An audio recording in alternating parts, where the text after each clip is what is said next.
From ancient times, humanity regarded war as the quintessence of cruelty and death, a merciless time that begins at someone's will and ends when one side becomes unable to continue. Vacillations in war are akin to death, and thus, in conditions of perpetual killing, there remains only action, swift execution of orders, and a complete absence of any contemplation. War is the days when, to survive, one must cast aside such useless qualities as humanity and compassion, assuming that they are only acceptable to display in times of peace. However, among the defenders of humanity emerged one who knew that inaction in the cause of mercy is a crime surpassing even murder, and war is a period during which it is especially important for the strongest to show compassion to the defenseless. The hero of today's story is Vulkan, a noble warrior and demigod who never forgot what it means to be human. The incubation capsule with the young Primarch halted its journey in the Ultima Segmentum on the harsh planet Nocturne. In the Imperial archives, Vulkan's homeland is designated as a feudal world of death, as adverse factors such as high levels of radiation, a deadly climate, and extreme volcanic activity stood in the way of the harmonious development of human civilization. However, even these adversities are not the main problem for the inhabitants of Nocturne. Once every 15 standard years, the orbits of the planet and its colossal moon, Prometheus, come so close to each other that the gravitational forces almost tear both celestial bodies apart. In the world's history, such periods are called times of trials. Huge tidal waves wash seas from their usual shores, thousands of volcanoes erupt simultaneously, their ash obscures the sunlight, and devastating earthquakes change the landscape beyond recognition. In the past, during regular natural catastrophes, human lives were claimed by the hundreds of thousands, and the subsequent 3 years of winter darkness and crop failure killed just as many.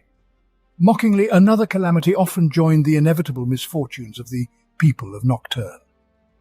The Dark Eldar turned the planet into their own farm for producing victims for the bloodthirsty games of the Xenos. But the most monstrous aspect of the Dark Elder raids was that the people, accustomed to constant nightmares, did not attempt to fight off the invaders. Instead, they built shelters and hideaways in their homes, quietly hiding while the Xenos abducted the most unwary. But one day, as prophesied, a savior came to the planet. During the days of the next destructive cycle of the Times of Trials, amid skies burning with the fury of hundreds of volcanoes, a bright flash appeared, landing on the ash-covered plain. The Primarch was found by a blacksmith named Anbel. Upon first seeing the infant, the man decided that he was witnessing a miracle, a deity, or perhaps a devil, cast out in punishment for humanity's sins. The blacksmith's fears receded at the sound of the child's cry. Anbel took pity on the infant, assuming that he was suffering from injuries, as a flaming crater of molten glass had formed at the landing site, yet the child was unharmed, untouched by the fire. Then Anbel understood that the child was not crying out of pain or fear. He simply did not want to be alone. The man took the extraordinary child, intending to raise him as his own son. Additionally, Anbel hid the capsule that brought the infant in his yard. With this action, the blacksmith sought to protect the child's peace of mind, intending to reveal the truth to him on the day when the adopted son was old enough to learn it. In honor of one of the ancient gods, the man named the infant Vulkan. He settled him in his home, taught him to wield weapons and work in the forge. The child grew astonishingly fast, and in just 3 standard years he reached his full physical maturity. Young Vulkan surpassed any native of Nocturne in strength, but he also possessed outstanding intellect and wisdom. The culture of mutual aid, prevalent on the planet, and the loving father instilled in the young, Primarch his main characteristic, the ability to value the lives of the weakest. 4 years after the capsule fell, Anbel finally decided to reveal Vulkan the secret of his arrival. The man felt that the evident differences between the population of the world and the mighty youth wounded his son's heart with unresolved questions. So one evening the blacksmith led the Primarch to his hiding place. Anbel had hidden the incubation capsule not far from the forge in a specially excavated cellar, and on top, for security, he installed a broken anvil. Vulkan helped the aging father open the passage to the hideaway, but he did not descend and look at the evidence of his extraterrestrial origin. Contrary to Enbel's fears, the young Primarch was not concerned about the past. He considered Nocturne his home, and he loved the old man who taught him hunting and craftsmanship as a father. Everything else was inconsequential. Moreover, at the moment when the blacksmith decided to tell his son that he was born among the stars, the planet was attacked by the Drukhari, and there was no time for conversations. Nobel grabbed his son's hand and tried to take him to the shelter, but Vulkan refused to hide. He took a blacksmith's hammer in each hand and went out to meet the enemies. The inhabitants of Nocturne called the Xenos Twilight Spectres, adding mystical horror to the already dreadful creatures. But after a few blows of the hammer, Vulkan proved that the ghosts were made of flesh, which could be crushed. He fought the Drukhari with weapons, tore them apart with his bare hands and pulled out those already caught by their clutches. Seeing his fearlessness, some men, including Nobel, found the courage and also stood up to defend their own world. Vulkan alone destroyed no less than 100 Xenos, and his heart only skipped a beat when one of the Drukhari witches nearly killed his father. The battle was hard and bloody, but the people emerged victorious and drove off the invaders for the first time. Learning of this, the inhabitants of other cities on the planet came to Vulkan, wishing to show him their respect. Seeing those in need of him, the Primarch vowed to crush any enemy, and the people of the world would never again be forced to hide. The greatest warrior did not conquer his planet. It bowed before him, not out of fear, but out of admiration and love. In honor of the victory over the Eldar, it was decided to hold a festive tournament, including competitions in strength and skill familiar to the local residents. But at the opening ceremony of the trials, a stranger appeared, remarkably standing out against the swarthy natives of Nocturne. His skin was pale but radiant, and his clothes were made of strange materials unknown in the primitive world. The strange stranger asked for permission to also participate in the competitions, promising at the same time that he would outdo all the other participants. The spectators in the crowd laughed at the bold statement. Their favorite champion, Vulkan, surpassed the stranger in height and physical strength, and therefore seemed to be the obvious winner. The stranger challenged the young son of the blacksmith. Whichever of the two loses in the competition will swear eternal fidelity to the winner. The stranger's self-confidence made Vulkan smile, but he still accepted his terms. The competitions lasted 8 days and nights, testing many brave men for strength and endurance. But all the attention of the spectators was focused on two godlike beings, competing with each other on a completely different level. During some of the trials, the judges declared a draw between Vulkan and the stranger, as determining the winner turned out to be simply impossible.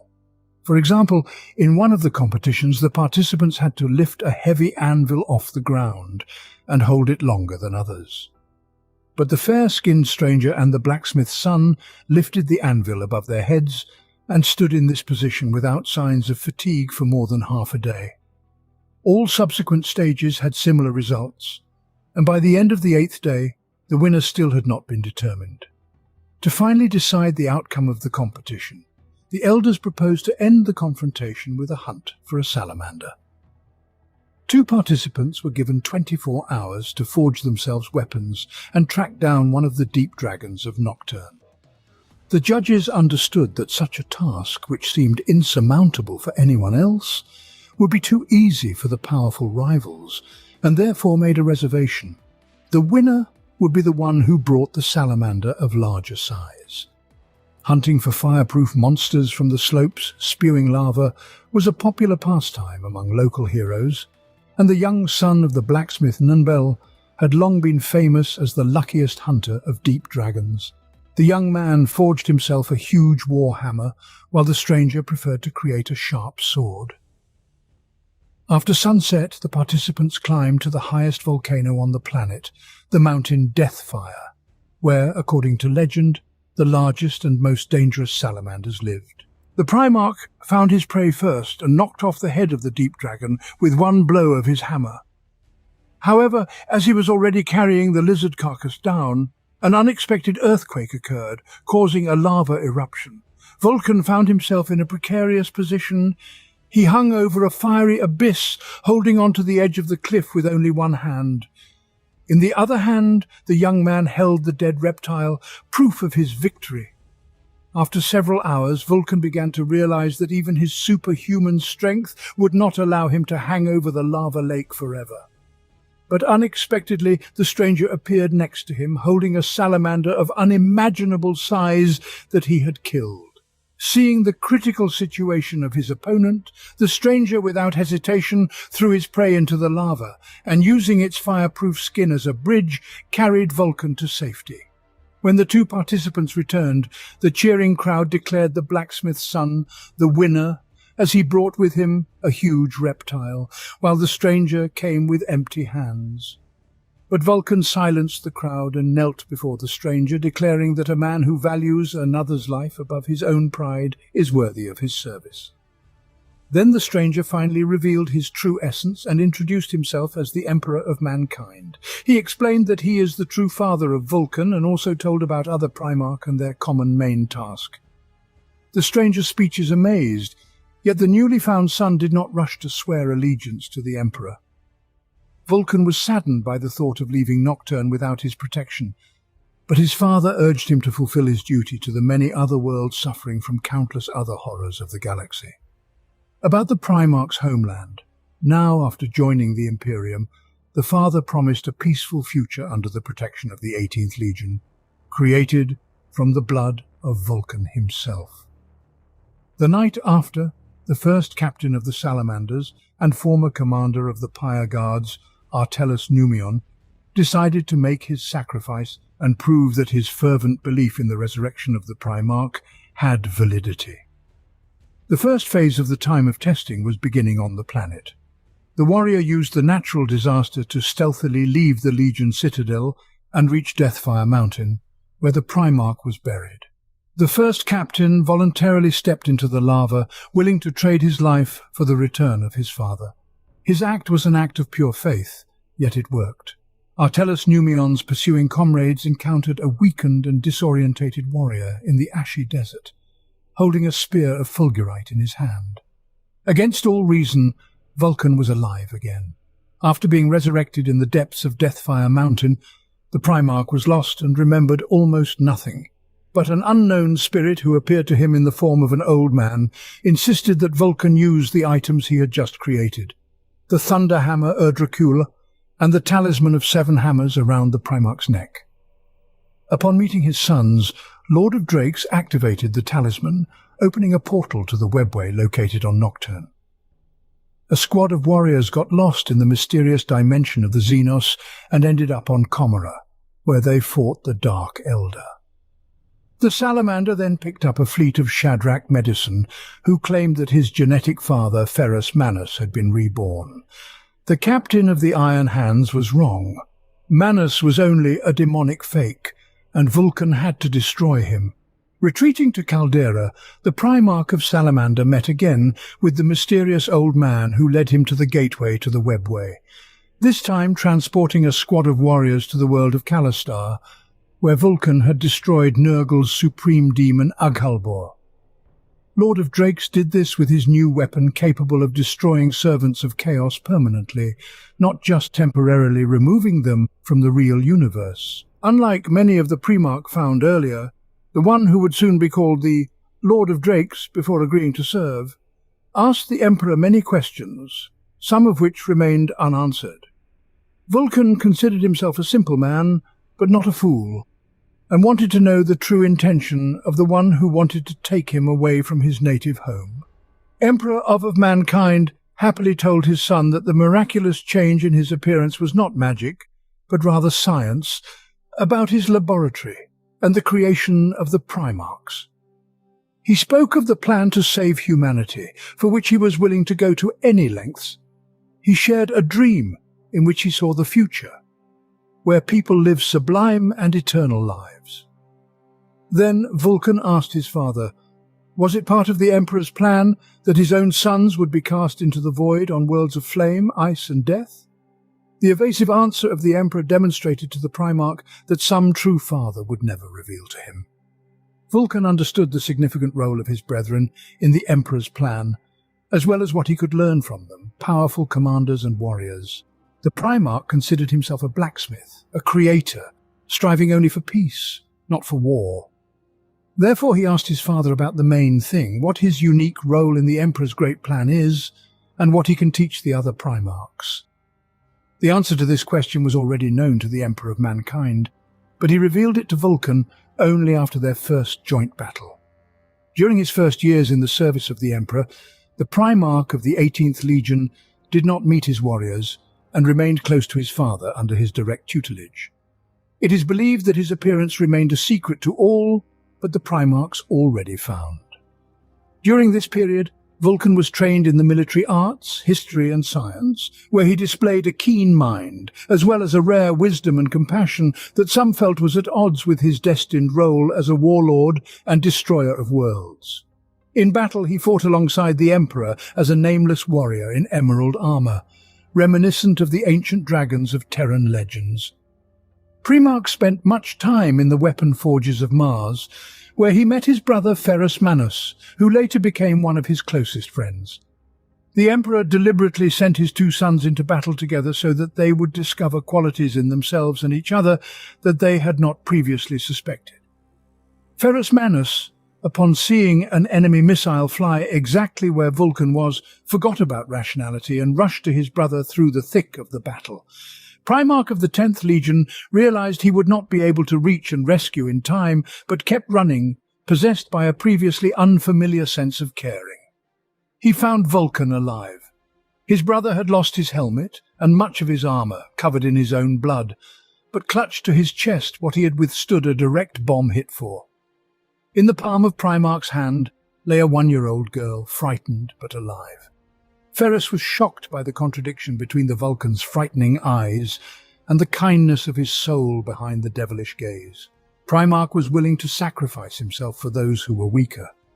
Watching him gently cradle the child, the other warriors shared Vulcan's noble sentiments. This was exactly the role the Emperor had prepared for him.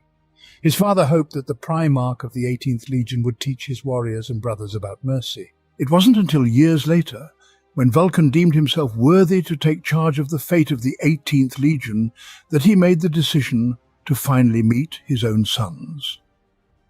In his first meeting with his Astartes, Primarch gave a speech in which he told them that he understood their suffering and the pain of the warriors' plight.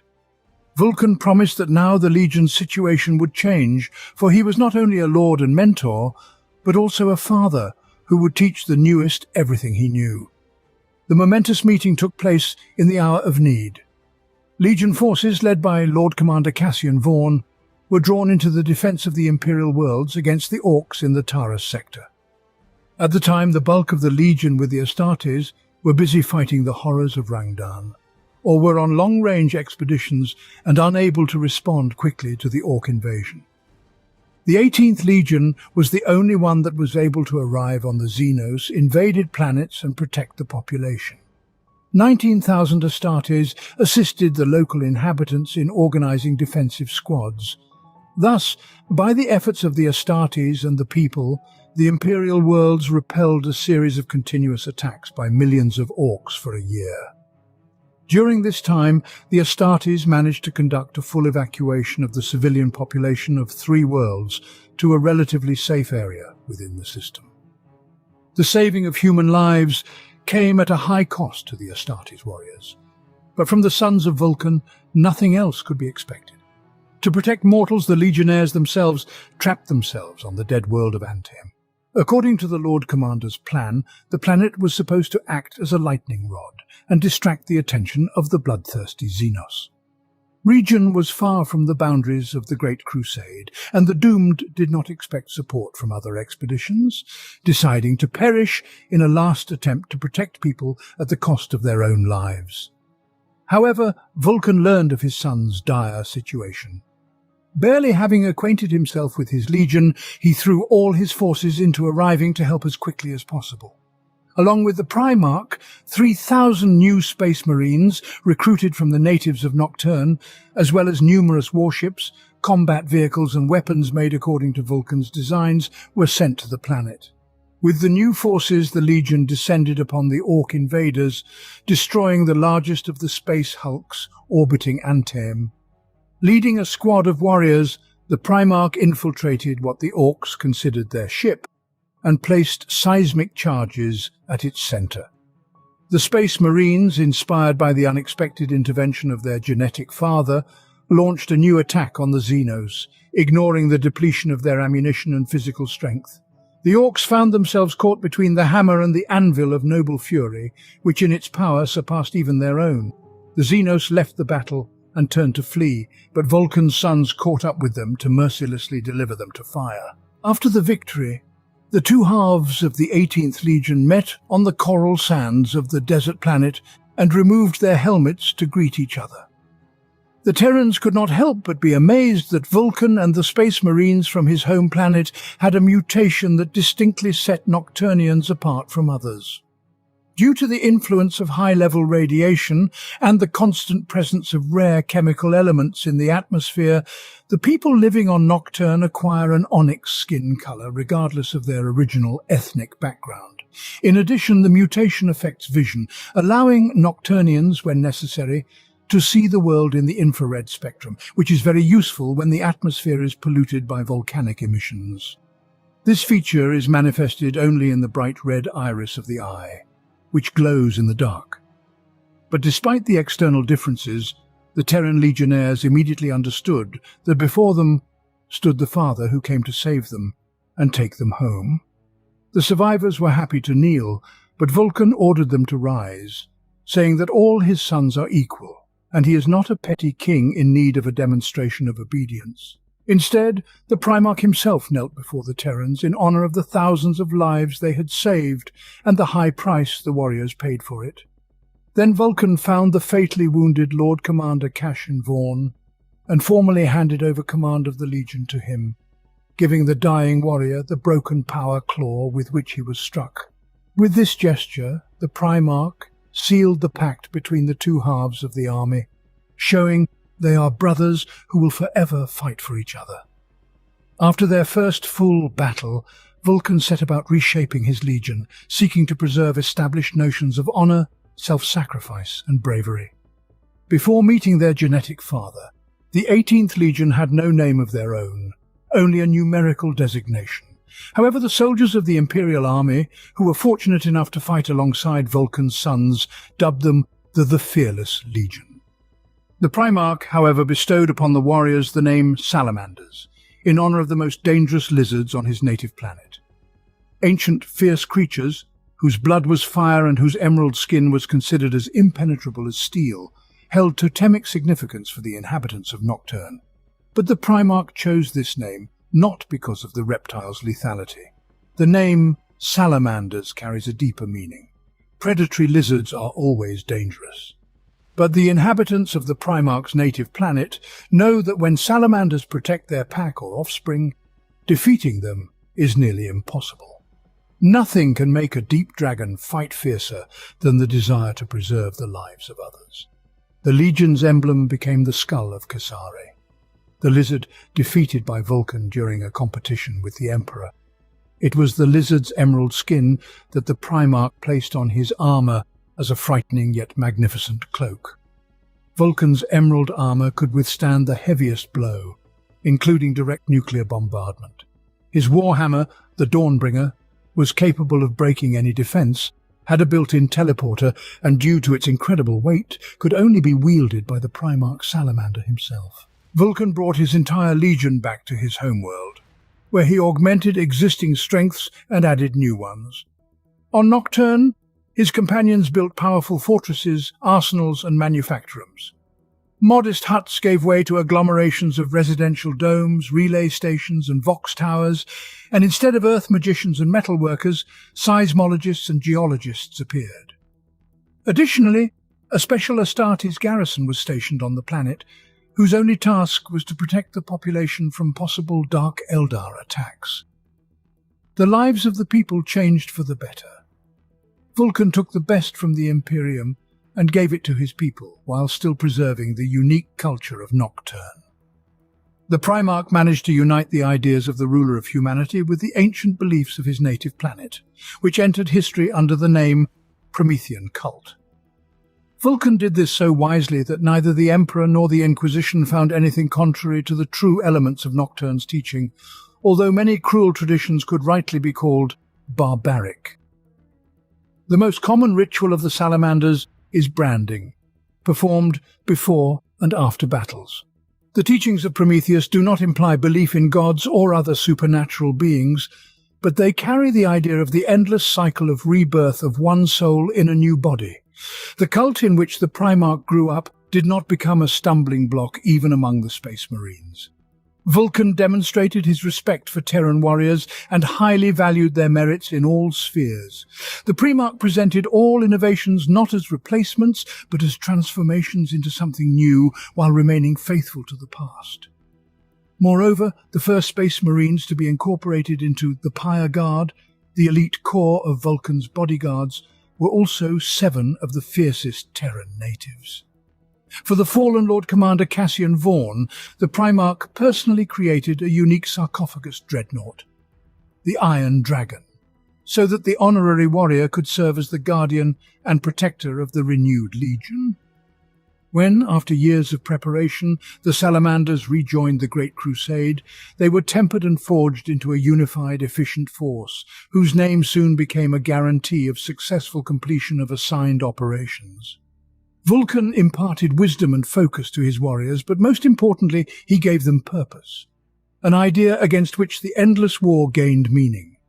Many Astartes of other legions and even their Primarchs often displayed disdain for mortals, which, in dark times for the galaxy, led to a schism where demigods directly opposed themselves to humans, not understanding them and deeming them unworthy of ruling the Imperium. The reasons for this are understandable. The majority of Astartes are taken from their families at a young age and, upon elevation into the Astartes, usually have no recollection of what it means to be human. But Vulkan acted differently.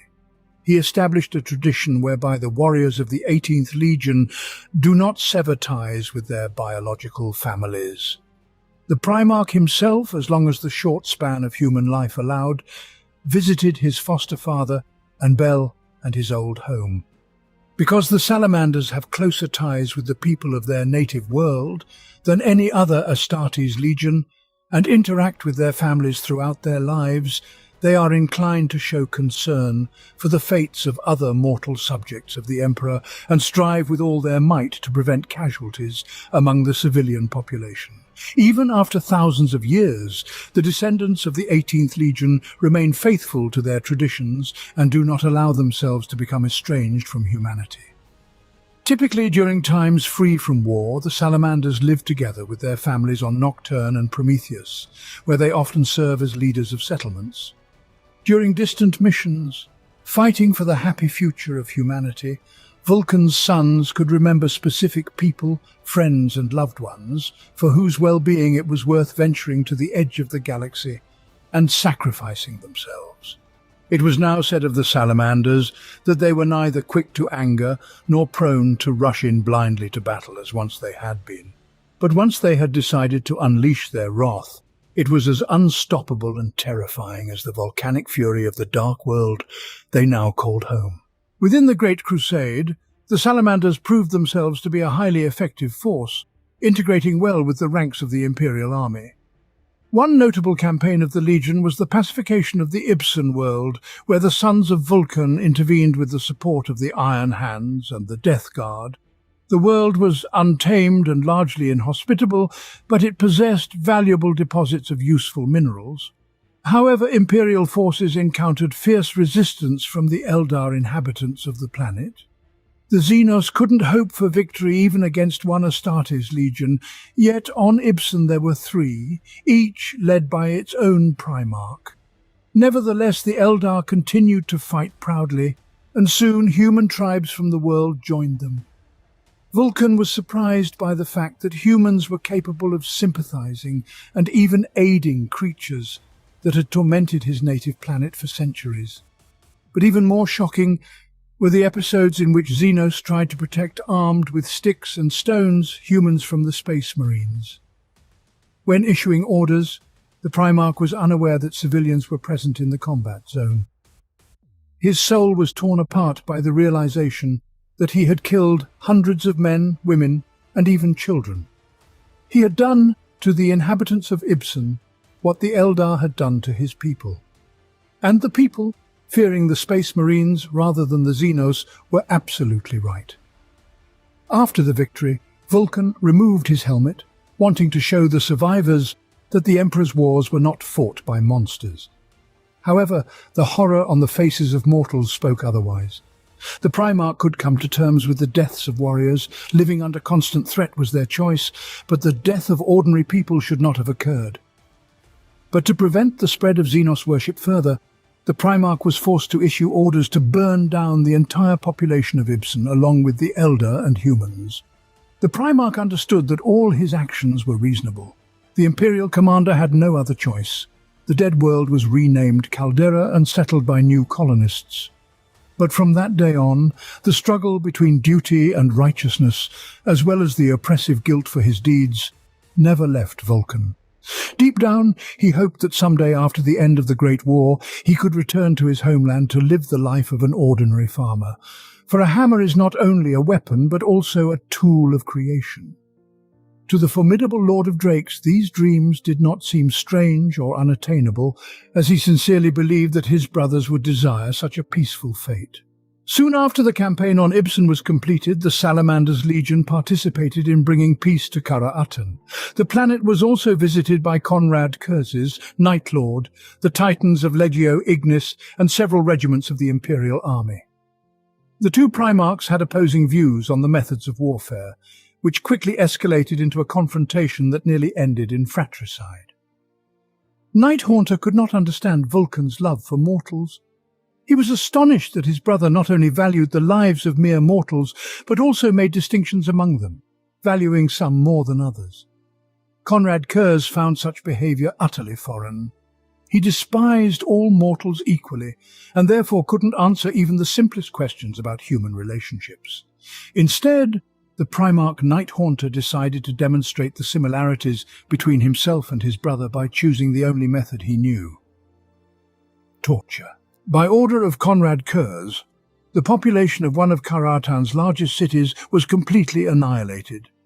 In this manner, the Primarch planned, in his characteristic way, to sow terror in the hearts of the planet's inhabitants, as fear seemed to him the most effective tool of warfare. Upon learning of the crime against humanity, Vulkan was filled with rage, but his reaction was also part of Nighthaunter's plan. Konrad Kurz wanted to provoke the noble brother, to force him to commit an act that would confirm that there was much more in common between them than the Salamander Primarch would care to admit. The senseless deaths of millions of people horrified Vulkan. He grabbed his warhammer and almost attacked Kurz. But the flames over the destroyed city reminded him of what had happened on Ibsen. The Primarchs all had different life views and acted in different ways, but each mission had resulted in loss of life in one way or another. Vulkan blamed himself for what had happened, but what was even scarier was that he didn't know how many more worlds he would have to burn before it was all over. In front of Kurz, enraged by the death of his summoners, the Lord of Drakes destroyed an elder warrior already defeated and kneeling. Like most Drukhari witches, she looked young and beautiful while remaining a ruthless killer. However, Konrad Kurz made sure that Vulkan, misled by the elder maiden's deceptive appearance, was convinced that he had burned the child. Angry at himself, provoked by his brother, the Lord of Drakes plunged Konrad Kurz to the ground, intending to strangle him. No resistance was forthcoming. On the contrary, Nighthaunter rejoiced at the opportunity to prove to Vulkan that he was just as much a murderer as the rest of the Primarchs. Having finished ghosting the planet to agreement, Father Salamanders spoke about the behaviour of Konrad Kurz Rogel Dawn as well as Horus Lupercal, whom he considered his closest friend. What happened on Kara-Atan was the beginning of a years-long feud between Vulkan and Nighthaunter. After Nighthaunter's treachery became known, the Emperor ordered 7 full legions of Space Marines to attack the treacherous forces in the Istvan system. Vulkan felt that Horus, whatever his reasons, would be the loser and regret his downfall. The Primarch of the Salamanders was unaware that by then 4 of the 7 legions the Emperor had sent had already turned their backs on his light. Immediately after the first landing craft pierced the cloud layer, the batteries of traitorous guns above Istvan V filled the skies with fire. This hardly hindered the offensive. At least 40,000 loyalist Astartes landed on the planet, but almost every landing craft arrived on the surface damaged, and many were destroyed while still in the air. The 10th Ferrus Manus Legion attacked the centre of the traitorous army. The Raven Guard took the left flank and the Salamanders the right flank. The sons of Vulkan acted with clarity and purpose. There were so many of them that it might have seemed as if the black sands of Istvan had overwhelmed the Emerald Sea. The Primarch marched in the vanguard of his legion, accompanied by funeral guards, 2 battalions of Terminators, and several dreadnought that shook everything around them with shots from their autocannons. In the landing zone, Vulkan had to fight Death Guard units that had served as his allies during the tragic operation on Ibsen. The Primarch's armour was invulnerable to the endless streams of bolter fire. But by that day, the sons of Mortarion already possessed weapons of more insidious power. Before Vulkan's eyes, the 15th Reconnaissance Company was killed by a previously unknown poisonous gas.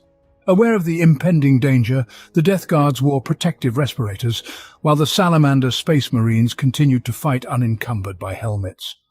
Over 100 warriors of the 15th Company fell, choking on their own blood, their bodies reduced to an unrecognizable, monstrous mass in tattered armor. The Death Guard gained a numerical advantage over the surviving portion of the Scouting Company and were about to surround the remnants of the Salamanders.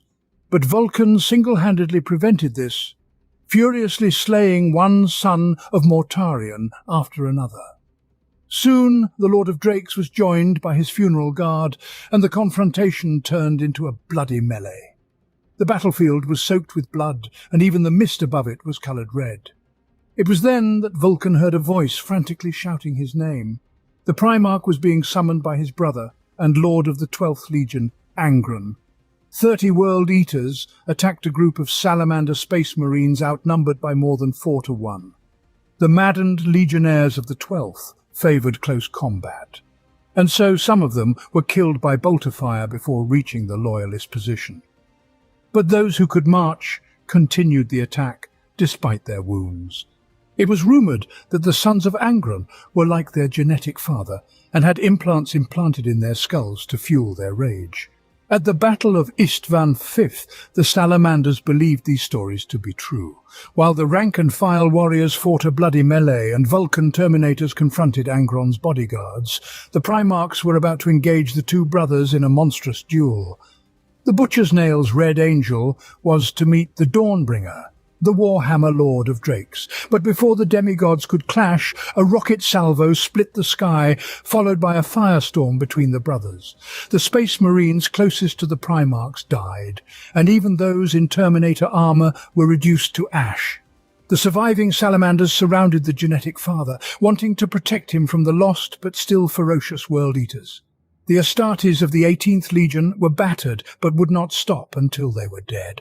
In spite of his own embarrassment, Vulkan was relieved to hear that Allied reinforcements were approaching them. Thousands of landing modules appeared in the sky, bearing the heraldry of the Alpha Legion, the Iron Warriors, the Word-Bearers, and the Lords of Night. Vulkan ordered a retreat so that the arriving legionnaires could get their share of glory in the battle against the traitors. Angron, on the other hand, disappeared without a trace following the firestorm. The Raven Guard and Salamanders returned to the landing zone, but Ferrus Manus refused to do the same. Many years later, Vulkan would blame himself for failing to dissuade his irascible brother from pursuing the traitors. The Salamanders had set up camp on the north side, and the newly arrived Iron Warriors had settled in beside them. As was the custom of the 4th Legion, they immediately set about fortifying their position. Armoured bastions of landing craft rose first, and huge cannons appeared on the slope behind them. Just behind the line of heavy tanks, thousands of Iron Warriors lined up, looking as lifeless and cold as the weapons in their hands. They showed the Allies complete indifference, and did not respond in any way to the salamander's greeting. This raised a question, the answer to which Vulkan read in the eyes of his brother Perturabo. The Iron Warriors had betrayed them. Bloodied and tired after their battle with the Death Guard and the World Eaters, the Salamanders had gained not allies, but new enemies who had turned 10,000 guns against them. But no blade or shot could wound Vulkan more than the betrayal of his brothers had done. Enraged, the Primarch rushed towards the Iron Lord's forces so fast that the Pyre Guard fell hopelessly behind. Both sides lost hundreds of Astartes who fell in the crossfire in the first seconds after the deception was revealed, but despite significant damage, the Salamanders stubbornly continued the offensive. Vulkan, ordered not to retreat even when threatened with death, nearly became the end of the 18th Legion. As the forces loyal to the Emperor marched up to the Iron Warriors' positions, Perturabo launched a missile, the trail of which most closely resembled a huge, fiery horseshoe. The burning arc of flame rose into the sky and collapsed back to the ground, tearing apart anyone unlucky enough to be in the impact zone. Like empty armour, stripped of bone and flesh, thousands of warriors were tossed into the blazing air. Salamander tanks were reduced to tattered pieces of metal, with the remains of their crews burned alive. Legionnaires who survived the wave of crushing fire were gutted by the shrapnel storm. A gigantic crater formed on the surface, its slopes strewn with the burnt-out war machines and the remains of Vulkan's sons. The electromagnetic pulse destroyed the Vox link, cutting off the possibility of tactical organization. The survivors' only viable strategy was to return to the landing site. Perturabo defeated the Salamanders as easily as if they were not the Legion but a glass cup. Contrary to the heroic defense on Istvan V, the Space Marines loyal to the Emperor were almost completely annihilated. With the death of Ferrus Manus at the hands of Fulgrim, the Iron Hands, Raven Guard, and Salamanders were unable to continue their combat missions and left the planet. In the immediate aftermath of the battle, few witnesses claimed that Vulkan was badly wounded and evacuated to a ship, his Pyre Guards. But the actual fate of the Salamander Primarch turned out to be far worse. Unlike most of his sons, Lord of Drakes survived Perturabo's missile strike and continued to fight the Iron Warriors and Night Lords around him.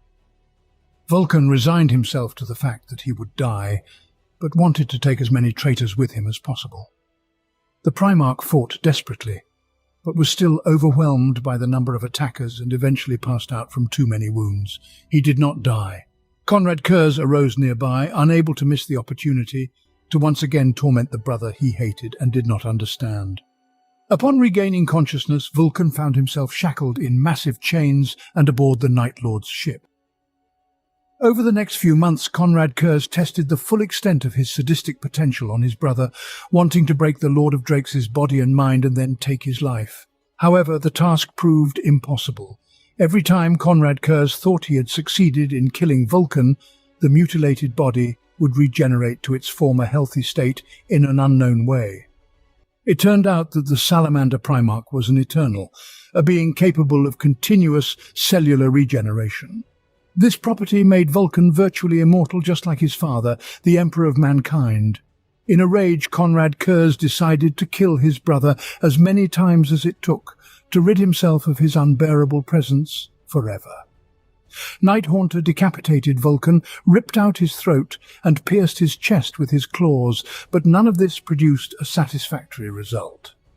Konrad Curze then ordered the Space Marines to shoot Lord of Drakes with hundreds of bolters, disembowel him, place him in the engine turbine of a spaceship, strip him naked and throw him into outer space. But each time, Vulkan stubbornly came back to life, driving his distraught brother into an even greater rage. Resigned to the fact that killing a physical shell was impossible, Nighthaunter decided to break the spirit of Primarch Salamander, making him believe that he was no less a monster than Konrad Curze himself. Vulkan had to go through trials that did not include a positive outcome. Although Lord of Drakes tried to endure the torment steadfastly, his mind could not escape the damage. In his most terrifying moments, Vulkan was visited by the distorted image of Ferrus Manus, who had been a close friend in the past. Primarch Salamander realized that he was not seeing the real Gorgon, as the figment of his mind was far more evil and looked more like Conrad Kurz. But guilt over his brother's death on Istvan V kept the eye-deprived dead man from disappearing. At Night Haunter's request, Perturabo built a special room, a huge trap, with innocent men, women and even children imprisoned at one end, while at the other end was Primarch Salamander holding a block of stone over the heads of mortals with his own hands. Perturabo made no mistakes in his ingenious inventions. Everything was calculated perfectly.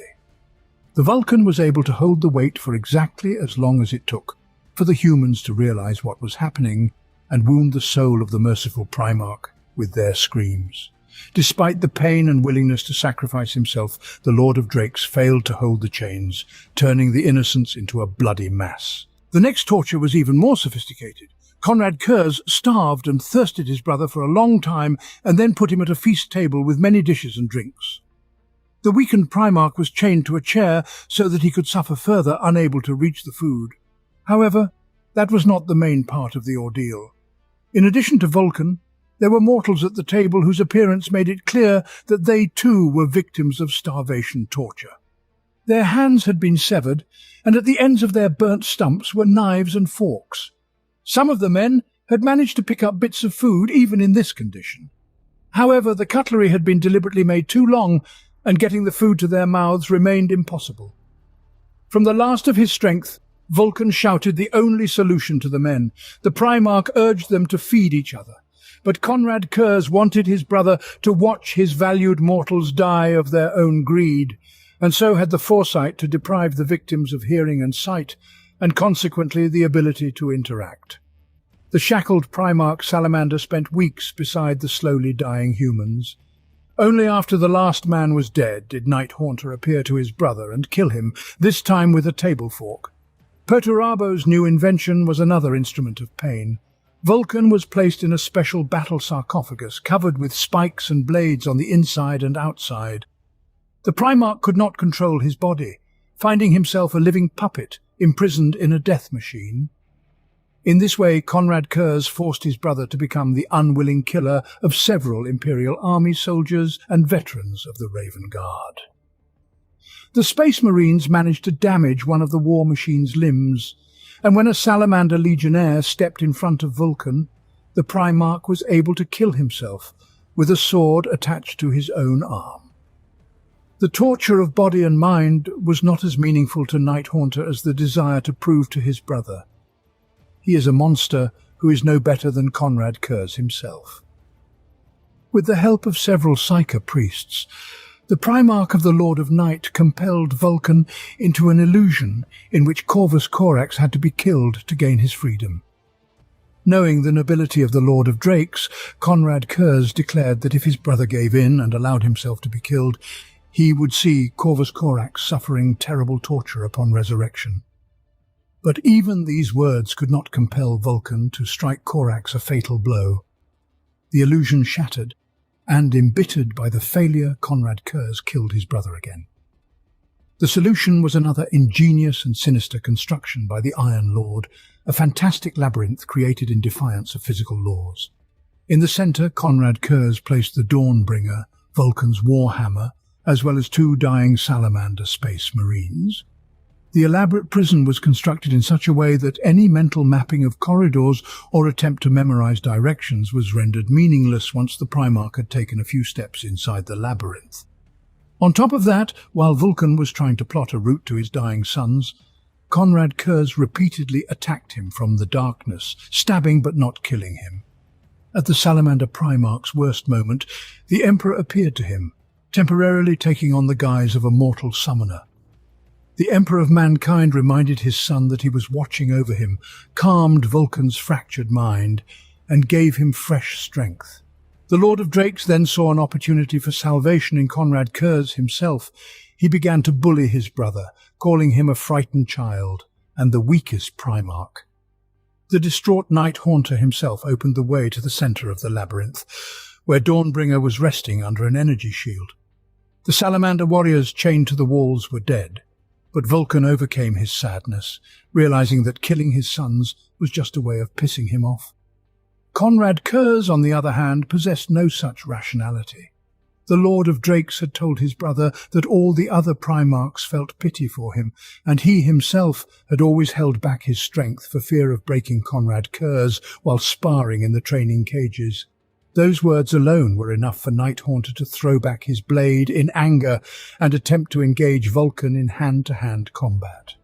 The Primarch, Salamander, defeated Conrad Kurz with ease and then used his body as a hammer to break the energy shield over Dawnbringer. As in the past, Lord of Drakes chose not to kill his brother. Vulkan believed that the Emperor had invested all of his incredible intellect into creating sons that he intended to surpass humans. Thanks to the Emperor of Mankind's incomparable knowledge, the Primarchs reached heights that mortals could not even conceive of. But along with improved virtues, some of the Emperor's sons had acquired vices beyond those that lived in the hearts of the worst of men. Vulkan pitied Conrad Kurz, considering him the most flawed, but did not kill him because he could not take his own brother's life. Reaching for his hammer, Primarch Salamander activated the teleporter built into it and travelled to the upper atmosphere of Macragge, the capital of the kingdom of Ultramar. As the Primarch flew towards the surface, his body burned up. But before he died once again, Vulkan had time to rejoice that this time he would be resurrected in the domain of Raboot Guilliman. Later, Conrad Kurz, who had escaped from the Dark Angel's flagship, travelled to Macragge, wanting to finish what he had started and finally kill Vulkan, but was stopped by the other Primarchs. However, the Lord of Drakes still died. It is generally believed that he was struck down by John Grammaticus, an Eternal who was a representative of the mysterious Cabal organization.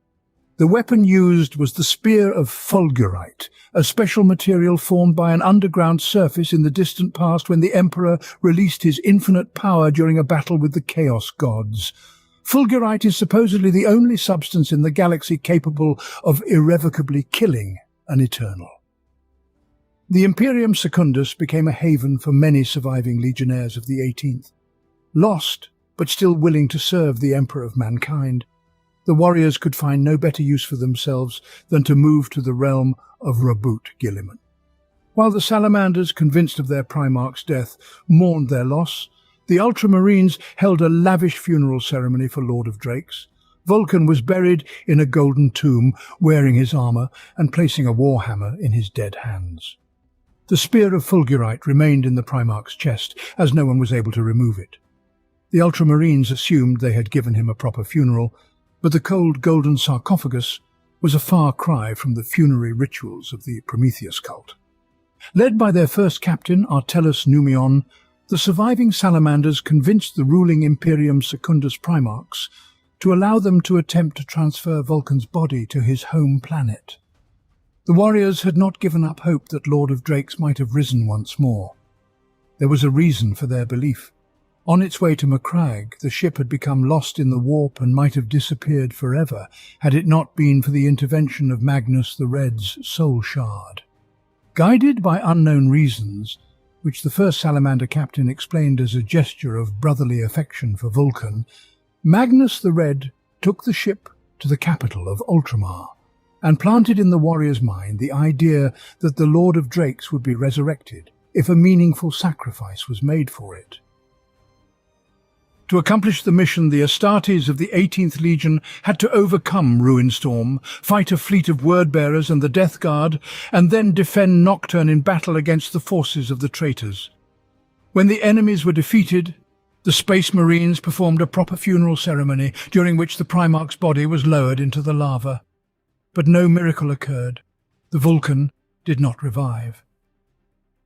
But despite this, the small band of Salamanders could not stand up to the huge number of enemies for long. They only managed to escape thanks to the intervention of a mysterious old man who finally revealed that he was an Eldar seer, Eldred Ulthran. The entrance to the webway beneath the Emperor's abode was sealed by his will, and so Eldred Ulthran opened a new portal to terror for the Vulkan. The salamanders moved to the palace gates, where Rogel Dawn stepped out to meet them. The Lord of Drakes was happy to see one of his brothers and even hugged Dawn, realizing that the reserved Primarch would never show that he was happy to see him either. The Emperor of Mankind revealed to Vulkan that he had guided him in the creation of the Dracula and the Seven Hammers talisman. This particular artifact was a crucial element of immense power, capable of destroying the throne world should Horus prevail. By the hands of his son, the Emperor had created the Doomsday weapon, and Vulkan was to be the one to activate it, should the need arise. Lord of Drakes installed the Seven Hammers talisman into the Golden Throne and froze at the Eternity Gate, awaiting the final battle for Terra. The events that happened to the 18th Legion just after the end of the Great Heresy are murky and perhaps only revealed to the silent librarians of the Salamanders. It is known, however, that when Robuta Guilliman wrote the Codex Astartes and decreed that the forces be reformed by dividing the legions into orders of no more than 1,000 Space Marines, Vulkan sided with the brothers, who did not support the Ultramarines Primarch's idea. Yet, like the others, Lord of Drakes eventually came to terms with the innovation, believing that even the integrity of the Legion was not worth putting the Imperium in danger again. The fact that the Salamanders were so depleted by the events on Istvan V that they were barely enough for even a single order also played a significant role in his decision. The final fate of the Vulkan is a subject of much debate. The Vulkan did not revive. According to some sources, the Primarch led his order for 3,000 years after the Horus heresy before travelling into unknown space with a task he never announced to anyone. This story is made even more mysterious by the fact that before his disappearance, Vulkan left his sons the Tome of Fire, within which he encrypted the location of 9 artifacts. The text states that 1,000 years after the events of the heresy, the Lord of Drakes hid 9 relics throughout the galaxy, which he bequeathed to his sons. According to the Tome of Fire, after the Salamanders track down all the items, Vulkan will deem them worthy and return from his long-distance mission back to Nocturne. By the 41st millennium, 5 relics are known. 3 of them, including Kazare's mantle, are kept in the Primarch's homeland. The other 2 are held by the Master of the Order in the fortress on Prometheus. The remaining 4 have yet to be discovered. And who knows how long it will take for the Order of Salamanders to return to humanity its most merciful protector.